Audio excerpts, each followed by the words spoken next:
Season 6, Episode 20, Viva Las Pegasus. Okay, so the first comment I want to make is why they have the perfect opportunity to use the what happens in Las Pegasus stays in Las Pegasus joke. They may have been going, well, that's a little risque. Let's not go that far. Because they were really careful about this. Because doing a Las Vegas parody, you've got to be real careful with a children's show. Like, they didn't even show, there's no gambling at all shown.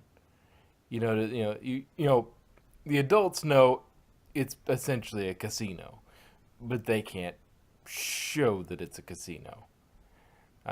It ends up being more like a kind of a Chuck E. Cheese for adults, but um,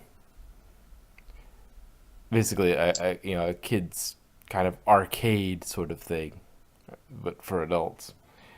For those not familiar with Chuck E. Cheese in the Oh international God, markets. that place is just awful. It was all right when it's all right when you're like 5. You're like 5. You're like, yeah, this is nice. This is cool. Skee ball, yeah. And then as you get older, you hit that kind of inflection point where it just goes, yeah, no, I'm no longer interested in that. It's the same kind of thing with Sesame Street and Barney. It's like you hit a certain point, and for the most part, you go, no. You start to reject things you used to love because now I'm a big kid and I gotta move away from this sort of thing. Um, it's not cool, but whatever. But And yeah, I had different reasons for not liking it. The mascot just gave me the creeps when I was a kid. ah, well, it didn't give me the creeps though. I know a lot of people get the creeps from clowns and mascots and that sort of thing. It gives them the creeps. But getting back to the episode itself, yeah, I'm glad that they this episode was I think I hear the sounds of dogs. uh perhaps you shall join us in a second when she gets her audio right. Um, yeah, I'm glad they addressed it, but these two are the last you'd think of to send to Las Pegasus. But that's probably why they are so successful, is because they're not distracted. Could you imagine sending Pinky and Rainbow Dash there? Oh, it would be They would be. Pinky would be distracted as all get out. Ooh, all this partying. It's essentially her 24 hours a day. um,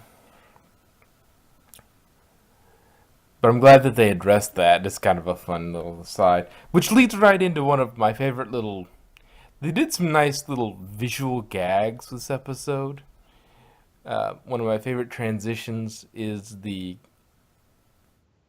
they're in the castle and it's showing Fluttershy and Applejack are just kind of they're framed, and then they do kind of a bubble popping sound effect, and they transition just the background. They don't move Applejack or Fluttershy. They just transition the background to Las Pegasus, and so with it just it adds this nice little effect of yeah, it's that bad. At least did their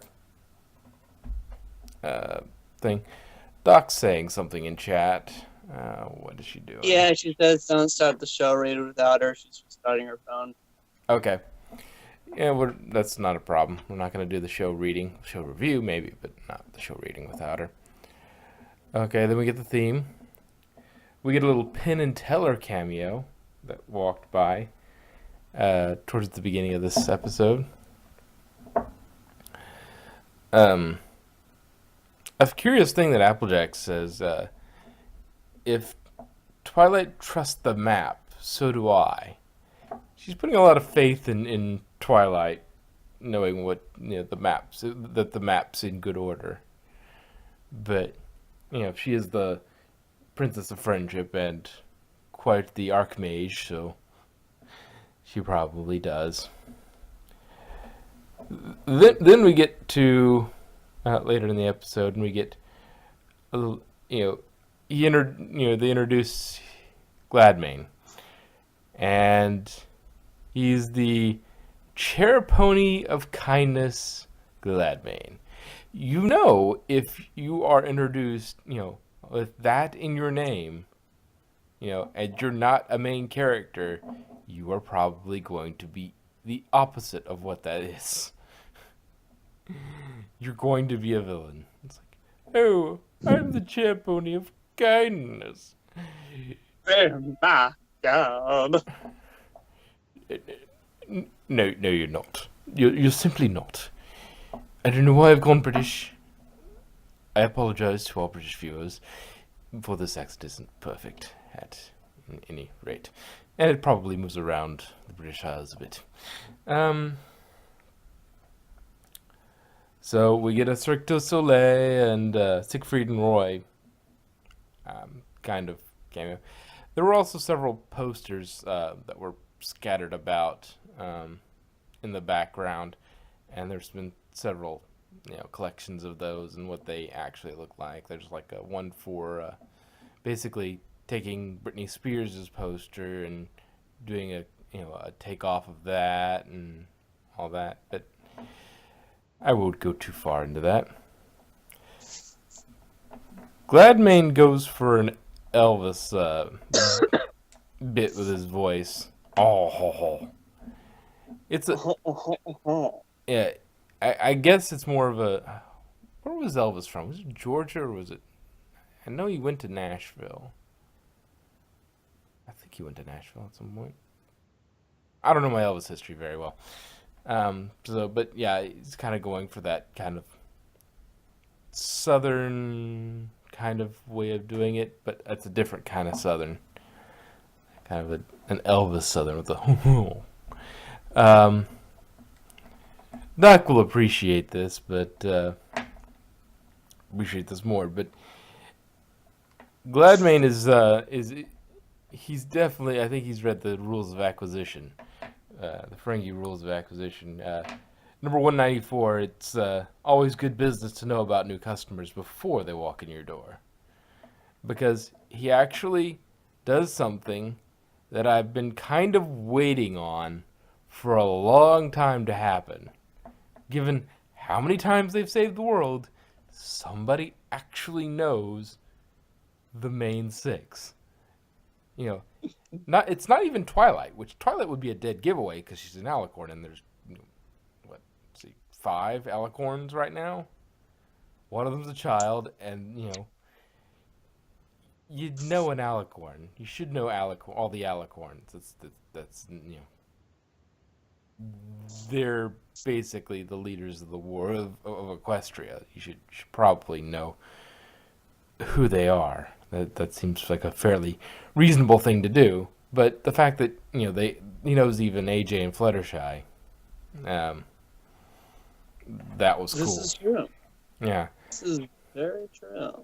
but that was something that's always annoyed me. It's like they've saved the world a half dozen times, but still nobody knows who they are. It's not like it's a secret. They stopped Discord. They brought back Princess Luna. For Pete's sake, if you technically look at it, Spike is more well known than them. In certain areas, yes, the Crystal Empire, he's very well known, but yeah. Anyway, but I thought that was cool, and that was something I've been annoyed by for a while, and the fact that he actually knew who they were was very refreshing. We do get a repeat of the tourist in the background from Spice Up Your Life in that scene, which is kind of cool that they're still kind of traveling. Um, it's a nice little callback. Um, so we're starting to get into talking to the performers, and there's a nice little bit of um, voice acting here in that, um, well, directing at least, and the actual performance is good too. But um, when she when she greets you know uh, I think it's the Cirque du Soleil ponies. She's hi. She's really soft and very timid and very nice, and then um, she kind of goes into obsessive mode when she sees the big prairie dogs. Oh my goodness, Um, though, it's kind of cool to see the. I guess they didn't want to do tigers. I don't know. I guess the pink prairie dogs would be cuter, so they wanted to do that for the Siegfried and Roy kind of XP. Sure, that would be considered an XP or homage or whatever. But yeah, that was kind of cool that they that we got that. But another one of my favorite bits of animation in this entire episode is there's a slow roll of emotions uh, when uh, when you start hearing Flim and Flam's voice. Okay, you don't see them first; you hear them first, and the camera doesn't focus on them; it focuses on Fluttershy and Applejack, which they go from kind of a normal voice and then kind of a surprise kind of no, no, no.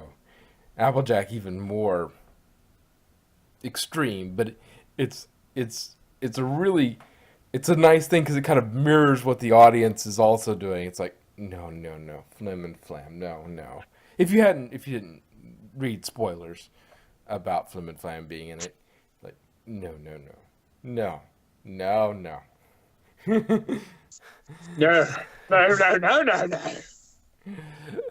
But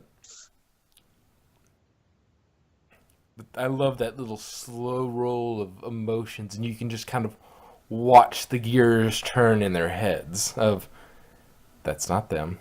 Yes, it is. Yes, it is. Ugh. Anyway, um, but really the two start to bicker. Uh, but it could have gone really either way if it hadn't ended in kind of the way it did, that particular argument, because that could have been a hustle right there. As long as they sell the tickets, it doesn't matter who won. They sold tickets, and if That's true.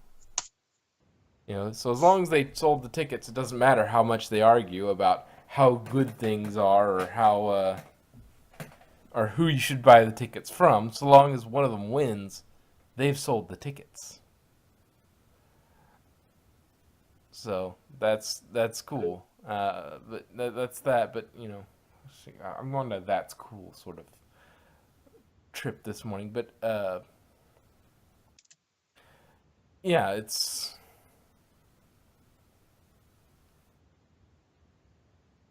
that's kind of that would have been an. It could have gone another way. You could have subverted expectations, and they still sold stuff, even though they're arguing. Uh, this they use this writer. I need to look up who did this episode, but um, whoever did this episode used Applejack's stubbornness correctly. Uh, they used it for good effect. Call it determination, call it stubbornness. And suddenly I'm echoing. Uh, Sorry about that. yeah. But, in refusing to help Flim and Flam, we kind of send Fluttershy off to deal with Flim and Flam because they're, she can she's got the patience, the kindness and the patience to deal with them. AJ just doesn't have the patience for them. Just after all the garbage they put her through, she just doesn't have the patience for that. Here's what would have been a perfect line for Applejack to say. When she kind of was Slim and Fluttershy, she's talking Fluttershy. She should have been like, Fluttershy, I'm the element of honesty, not generosity. Yeah. Which I'll come back to that a little bit later too. So we see the games at Gladmane's. No gambling, of course. Though there is this weird game that I've seen a screenshot for, where there's like a mirror and what looks like the bubble of the end of a play place, like a McDonald's play place, but there's tickets are pouring out towards a stallion who's outside, and the two look kind of coupley. They look like they're together, the way they react to one another. It's cute, but it doesn't make a lot of sense. Perhaps it's a pony game that they do that, it's a games ponies play. No.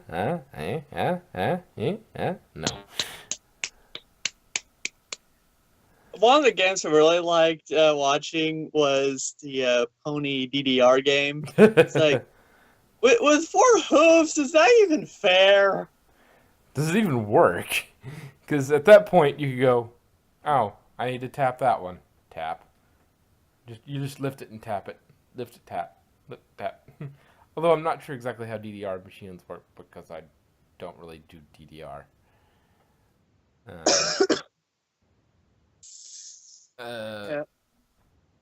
But I thought that was the bubble thing was kind of cute, but didn't make a lot of sense. But they had skee ball.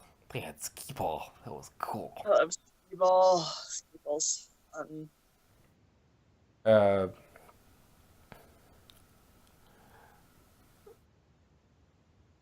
yeah, thanks to the fact that AJ was stubborn, which is a flaw, but it ended up working out this episode. And they used it to their advantage. The writer used it to their advantage. She finds the Pony Fantastique and the Siegfried and Roy combo arguing about them fighting and whatnot, and it adds a nice little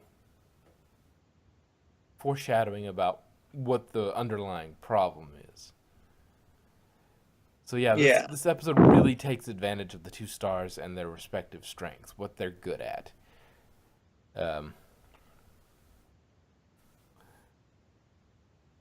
That's on. Well, they do bring in AJ's strength later, but the stubbornness towards that gets them to gets her to look into the other 2. It ends up just working out. It's not really showing strength, I suppose, but it's well used. That weakness is well used. So AJ and Fluttershy take in a buffet. That might be the only thing in Las Vegas you'd come out ahead on. In general, I think that's basically in Las Vegas. If you want to get ahead on Vegas, don't gamble. Go to the buffet. Because if the old things still stand, their buffet is going to be dirt cheap because they want to keep you there. Basically everything is it not kicking me out this time? This is the first time we've heard you. you have a teenager. I joined the call like 3 times, and every time I heard a few words, and then it kicked out. Yeah, Oh. it does that to me sometimes too. Like, I have no idea why it does that. It's just so annoying. Well, at any rate. So I tried like restarting my phone, and hopefully it's going to work. Yeah, you're fine now. But yeah, this is the first time I've actually really heard you. But as I was going, okay, yeah. Basically, in Vegas, if you want to get ahead, do anything but gamble, because you're probably because the gambling's where they make their money. The rest of it is there to keep you in the casino.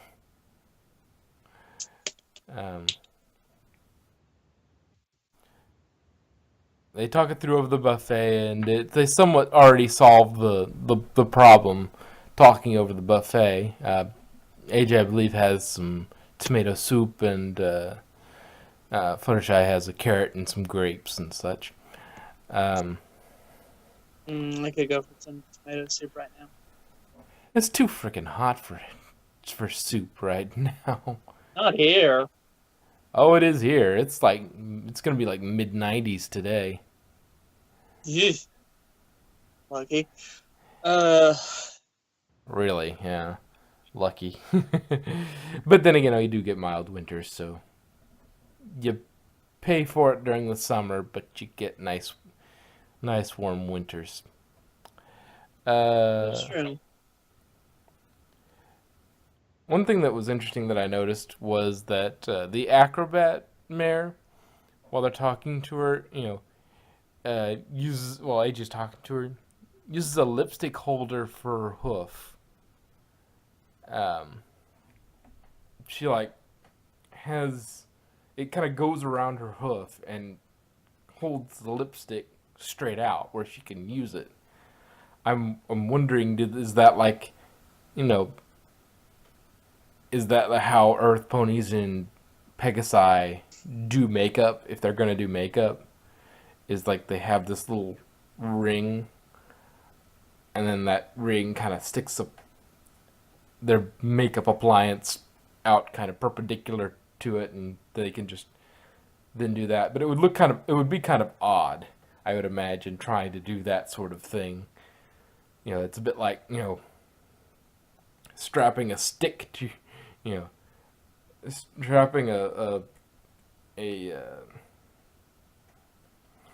paintbrush to your arm and then trying to paint with it. But I guess enough practice, you could do it. True.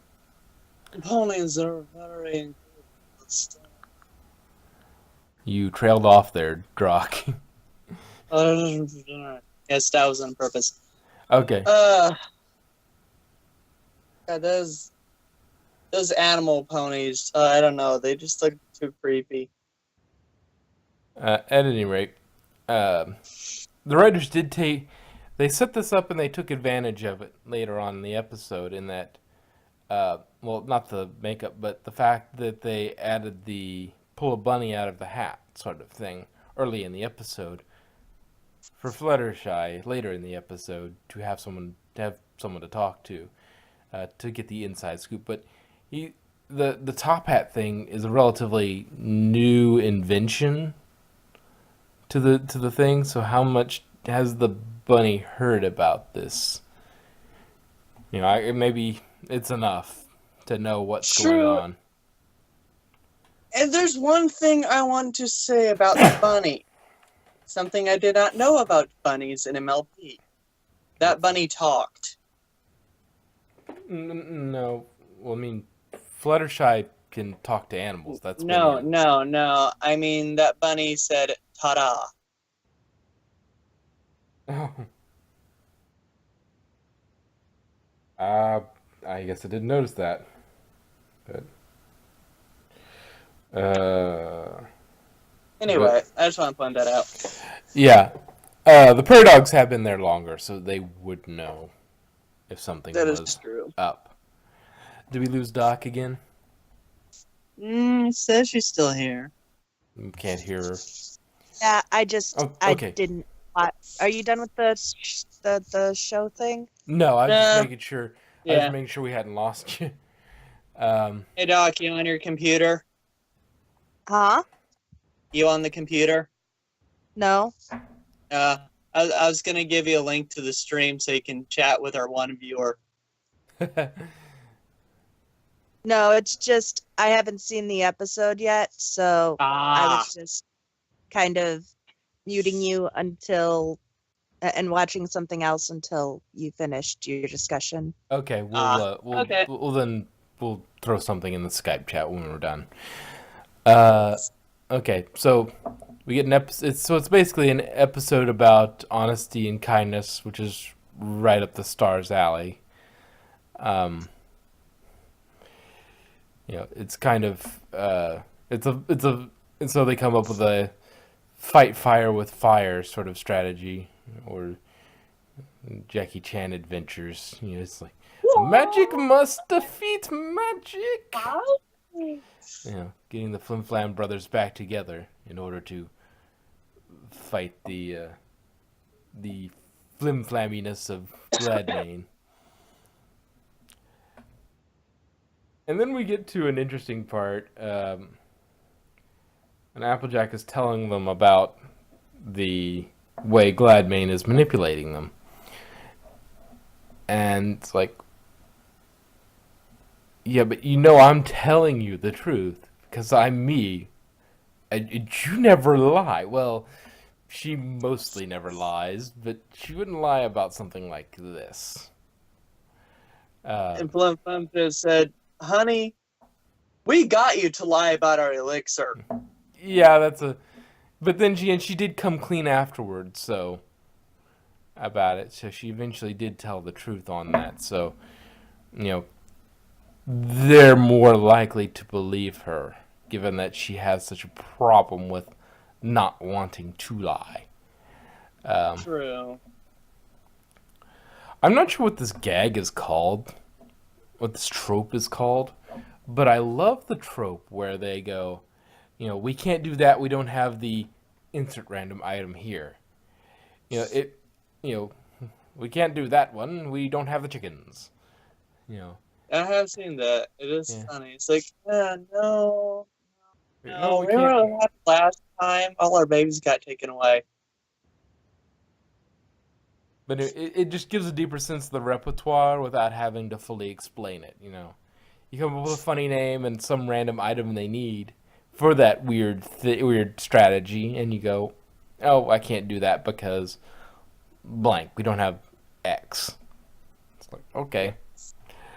And they don't have to fully explain it. They don't have to waste a lot of time explaining it. They can just throw that out there, and it gives them a repertoire without actually having to do it. I'm glad Applejackiest is now an adjective. The Applejackiest truth. Quick question. You said thanks for the memories, right? Yes. Okay. Now, the initial move fails, but there is something at the end of that kind of first scene in the theater when they bring the microphone down on him and he recognizes the con and says, "Oh, no. I'm not you. No, that, Fluttershy, I know it's you," sort of thing. But one thing at the end of that scene... Go ahead. Sorry, I was just gonna say I actually love when how that happened, because he was not fooled by it like you always see in TV shows and movies. It's like, oh, I was fooled by it. Yeah. But then he was. But the one thing that he said while on stage is, on his way out was, never try to con a con pony. Oh, still, so we got a comment on your what's the trope called thing. They said, I think it's called a inconvenient missing item. Okay, well, that's cool. But yeah, it never try to con a con pony. If they caught that on there, he's admitting to being a con pony. Really? Did they not catch that on the microphone? Which, by the way, does he have just microphones stashed all over his resort in case of microphone emergency.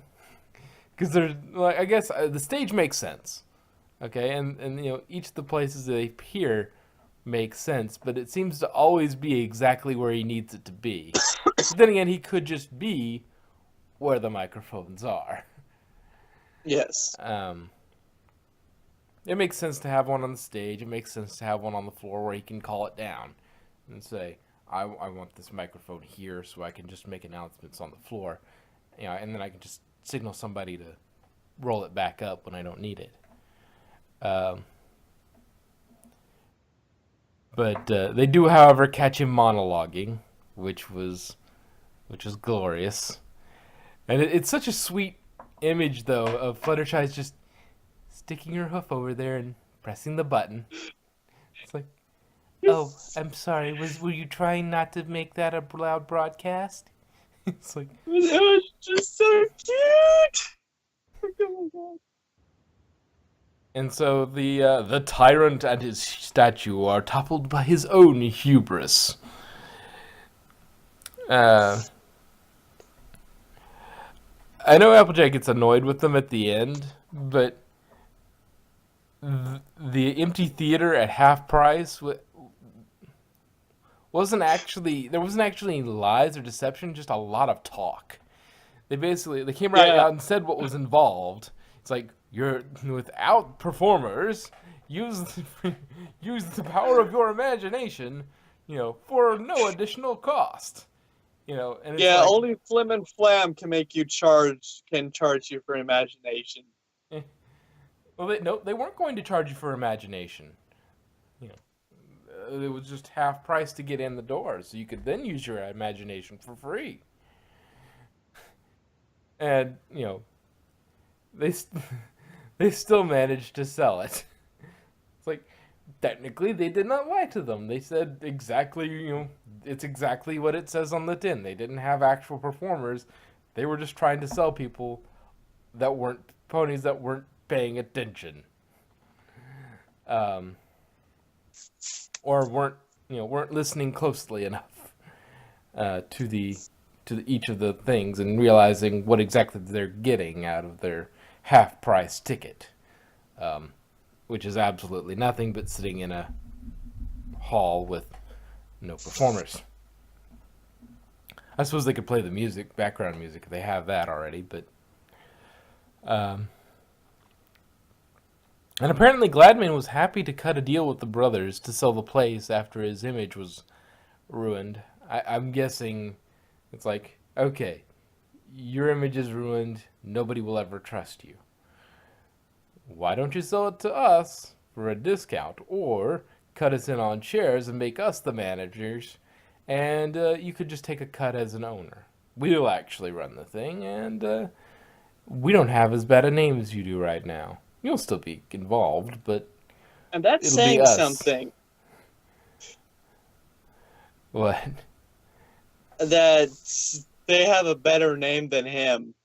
Well, I think they're low-level con men, so they haven't really ever been exposed in Las Pegasus. Somebody from Ponyville would know that they're con men, or con ponies. True. But ponies in Las Pegasus wouldn't know that. They were only exposed, I think, in Ponyville as frauds. So perhaps somebody else may have exposed them, but they're not well known enough that ponies would say, "Oh, Flim and Flam, gotta watch those guys. They're fraudsters." True. They, which you'd think the law would be after them at some point, but apparently not. Well, they technically haven't done anything illegal. Well, mislabeling, well, it depends on, I guess, if they have some, depends on if they have supplemental, like regulations on the sort of, like They did lie about their tonic. They said, "Oh, this will do this, this, this, and this," but it doesn't. You know, True. they defrauded people by telling, "Hey, this will give you this, this, and this," you know, and it doesn't actually do that. So at the very least, they could be sued. Probably get them for fraud as well, but I'm not a legal expert. Yeah. So I'm not going to pretend. No. Right, we're at 10:41, and I think that's all I had to say about it. Didn't have anything in particularly in-depth thing to say, but it wasn't a very deep episode. You know, a deep, thoughtful episode like, you know, Tanks for the Memories or something like that. But it was just well structured. It had nice, you know, foreshadowing. It had nice, you know, bits here and there, and proper use of characters and good characterization. But yeah, if there's nothing else, I think that does it for us. Yay!